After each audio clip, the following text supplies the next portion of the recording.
Chennai Perambur கௌதமபுரம் housing போர்டில் தாயுடன் நடந்து சென்று கொண்டிருந்த போது 4 தெருநாய்கள் துரத்தி சென்று கடித்ததில் 7 வயது சிறுமி மருத்துவமனையில் அனுமதிக்கப்பட்டுள்ளார்.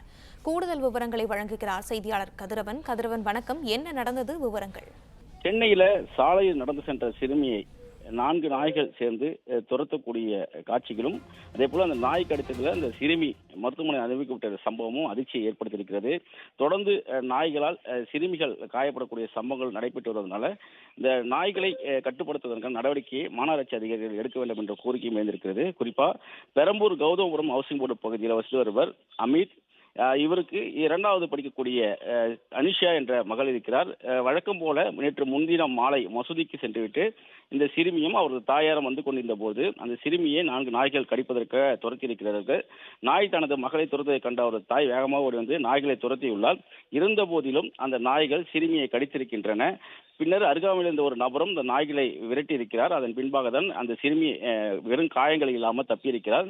அந்த சிறுமியை பத்திரமாக அழைத்து சென்று பார்த்தபோது நாய் கடித்ததற்கான பழுத்தடங்கள் அந்த சிறுமியின் உடலில் இருந்ததுனால அருகில் இருக்கக்கூடிய கொளத்தூர் பெரியாநகர் மருத்துவமனை அழைத்து சென்று அங்கே நாய் கடிப்புக்கான தடுப்பூசி போட்டு பெட்ரோல் விட்டு வீட்டுக்கு அழைத்து சென்றிருக்கிறார்கள்.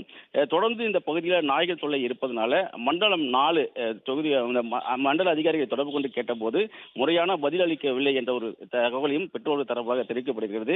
உடனடியாக இது போன்ற நாய்களை கட்டுப்படுத்த நடவடிக்கை எடுக்கப்பட வேண்டும் என்ற கோரிக்கையும் அவர்கள் வைத்திருக்கிறார்கள். இது தொடர்பான சிசிடிவி காட்சிகள் தற்போது வெளியாகி இருக்கிறது.